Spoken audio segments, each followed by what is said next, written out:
I am Ashley Teagarden. I tattoo in St. Augustine at Electric Chair Tattoo, and I've been tattooing for about 5.5 years now. I always did competitions in high school a lot. I mean, I'm sure like Mackenzie and my friends have told you, all throughout high school, I was painting nonstop. I knew that if I didn't do art, I would go insane. Like, I've always been trying to like just push for it. Even during COVID, when I was unemployed, so broke, I was doing sign paintings for the restaurants down here, just like doing it as a side hustle as much as I possibly could, because it's always been the outlet for me. And I was so broke, I would go behind Home Depot and like these stores that they would throw away pallets, like wooden pallets, and I would use those for sign painting so I wouldn't have to spend money on supplies. I would just go and like dumpster dive for stuff just so I could paint. Yeah, it was crazy. I was so not in the traditional sense of like, here's an apprenticeship, this is what you do.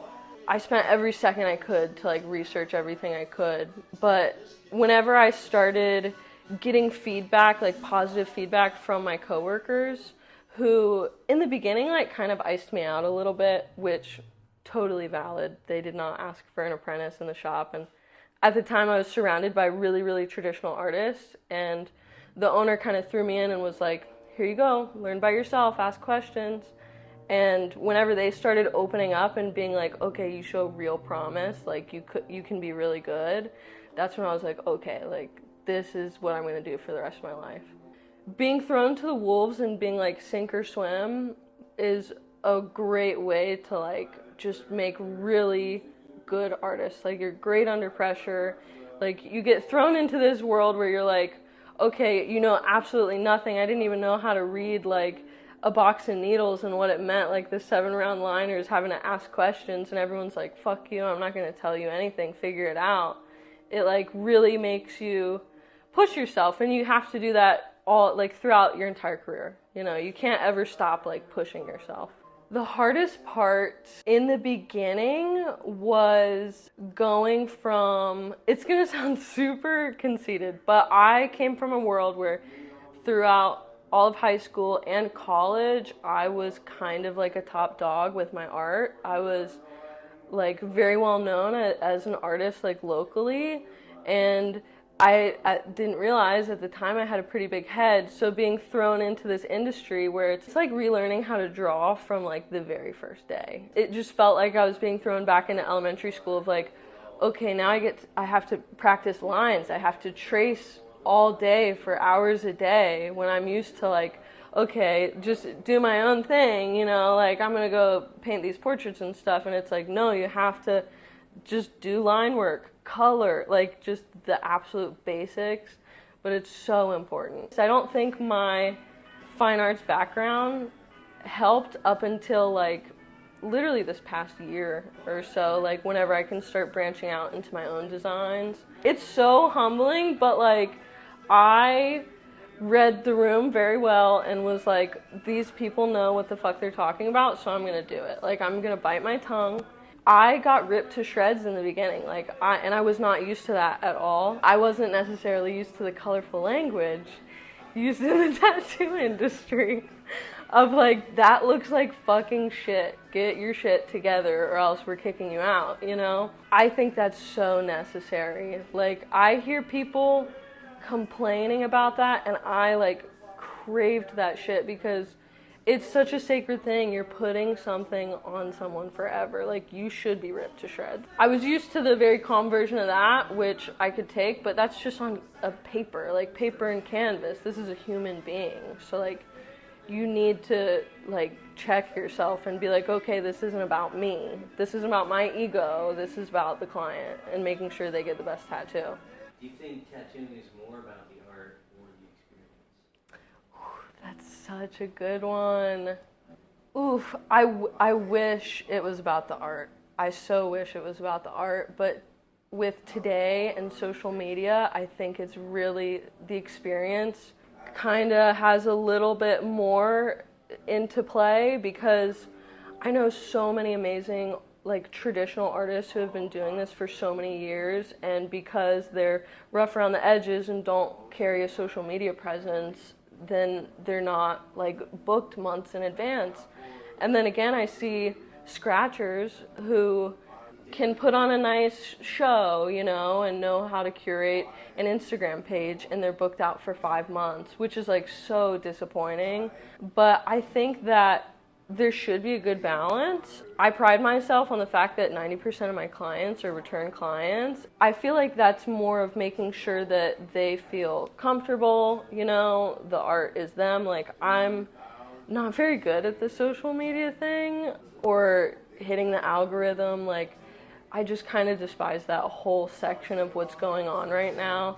Yeah, it sucks. It sucks because it's not about the art. Like, the question of like it being, is it more about the art? Like, oh gosh, I wish it was. But right now I don't think it is. I do think it's going to make a comeback. I've seen the resurgence of a bunch of scratchers and apprentice farms and all this stuff. For lack of a better word, one-trick ponies who are really good at social media are starting to leave the industry because people are realizing that that's not what the industry is about. And, you know, I say good riddance. That's such a hot topic in the community right now that we all talk about, where it's like the industry comes with like a really healthy dose of imposter syndrome, and going on Instagram, sometimes I have to log off because I will see posts where it is, in my opinion, a really shitty tattoo, like just not technically good, like in terms of line work, shading, color, like none of the basics, and it's a person that has like 100,000 followers. And then I'll put a bunch of time into a tattoo that I love so much, and it'll get like 30 likes, you know. And then I'll post like a thin line thing, and it'll get 100 likes. Like, it's not really. Instagram isn't for tattooers, you know. It's for clients and just the environment's opinion about it. What has kept you going when things suck? Gosh, that's a really good question. Because I've had a lot of really sucky times. I would say spite, honestly.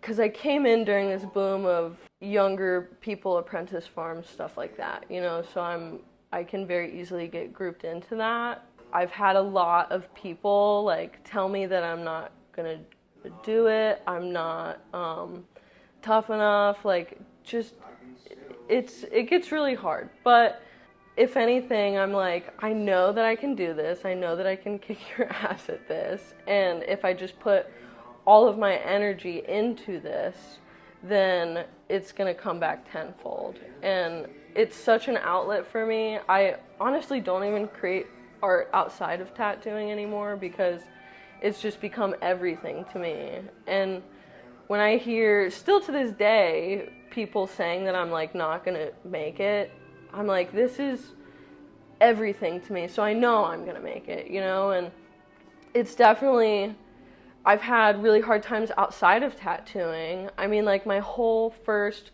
3 years of my tattooing career, I was taking care of my like heavily disabled father, and I was his full-time caregiver. So the shop was just like such a safe place for me, and I would just keep coming back to it and putting all of my energy into it. Like, I saw the one interview where she was like, you have to whole ass this, and I could not agree with that more. You can't just be like, oh, this is my hobby.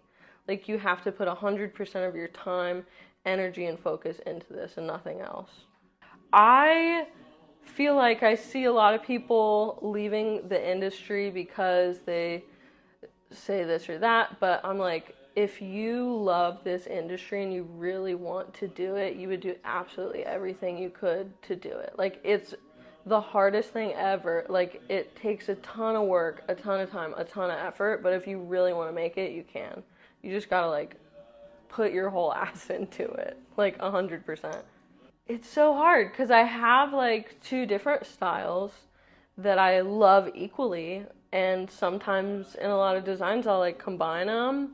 I would say illustrative and then American traditional, but the illustrative work I do, I implement a lot of the same rules that American traditional uses because that's why it looks good forever, you know? You know, just like the bold colors, the bold shading, like having a certain percentage of black in every single tattoo.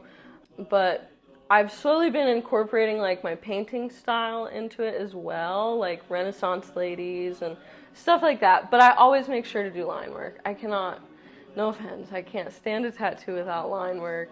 It's just personally not for me. I'm getting to the point in my career where I feel like I can be myself with my art, and I have like a roster of regulars that I can just be like, hey, I want to do this. And I think a compliment that I get a lot about my artwork is that it's bold and masculine, yet also feminine. So I get a lot of male clients and female clients because of my like versatility with the styles and everything.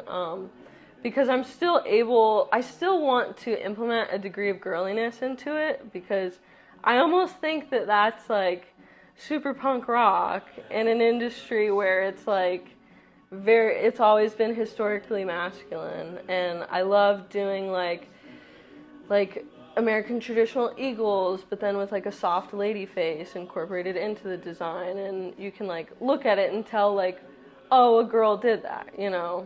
But then I can like also do the super bold American traditional if I need to, like if a guy's like, I want it to look super scary. My biggest fear is being a one-trick pony. Like I cannot, because that's how you fizzle out in the industry, because things come and go. Like I remember even a couple years ago I was doing all those like soft Renaissance ladies, and now I haven't done one since then. It's more of like the traditionals coming back, and it's just ebbs and flows. So if you're only good at one thing, you're only going to be busy for one period of time. Ooh, I have a group of friends in the industry that I just love bouncing ideas off of, and I feel like it's so important to like build a community within the tattoo community of people that you can just like, hey, let's hang out and go paint, you know, or hey, let's go hang out and just like draw or chat or just think of ideas and stuff. Like I think it's so important to be friends with other tattooers in the community. Like I know that historically it's very like turf wars almost, of like, no, at least in St. Augustine it used to be, of like shops do not talk to each other. It's very like you are friends with your coworkers and no one else. But I think that's so stupid. Like you have to get different perspectives. Like my friends each have their own style that I personally don't do, but I get so many ideas from them. Like I get so many outside perspectives that I'm like, oh, I haven't thought of it that way because I do things my way, you know? So it's just nice to have that community and be like, oh, let's just hang out and paint and chat. Like I love having friends like that.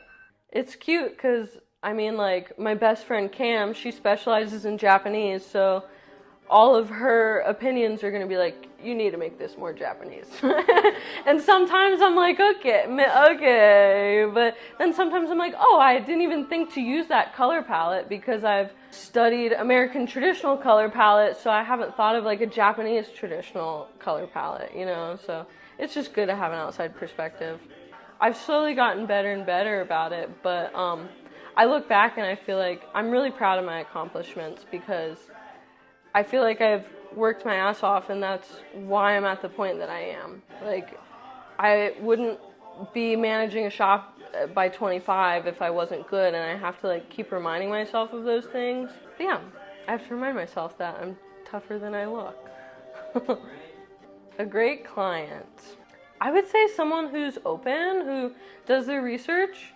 I get it. I asked the stupidest questions whenever I first started getting tattoos, you know, so like I don't judge people who come in here and like don't know the process of it and everything. But I think as you slowly get into it, a lot of people ask me like, hey, I want to get a sleeve, like how do I go about that process? And I say, find an artist where you love everything that they do, you love their entire style, you don't hate one single tattoo that they do, and just let them do their thing, you know? And I feel like it would be beneficial to do like that research of like, oh, hey, what would this style be called? And even going into a tattoo shop and being like, what is this style called? who around here does it, because that's just going to be beneficial for client and artist, because the artist is going to be stoked and then the client's going to get something that they love.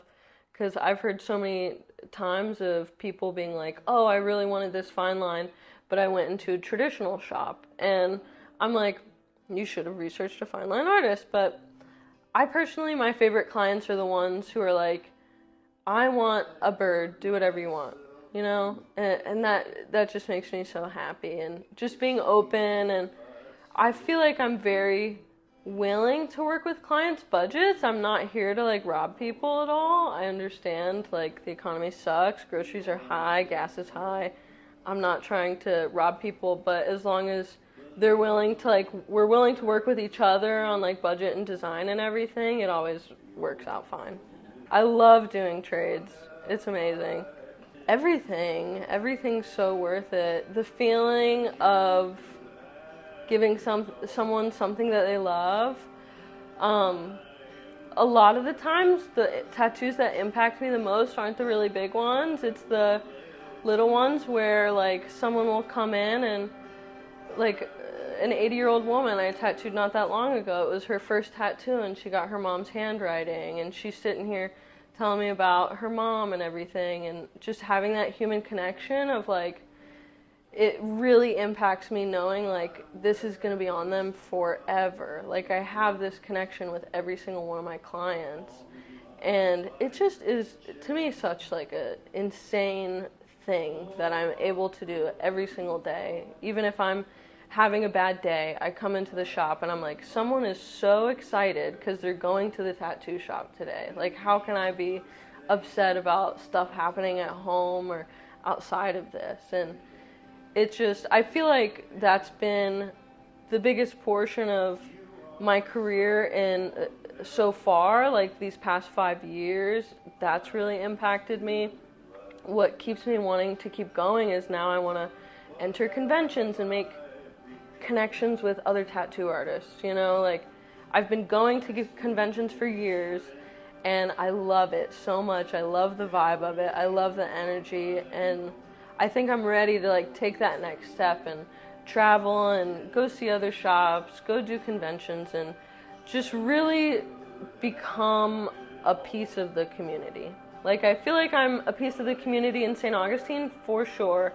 I feel like I've made my mark here, but I want to start making my mark in the community and be like, oh, like Ashley's cool. I'm friends with her. Like she does good stuff. Like go to the conventions and show people that like I'm 26, but I'm like a real contender in this industry.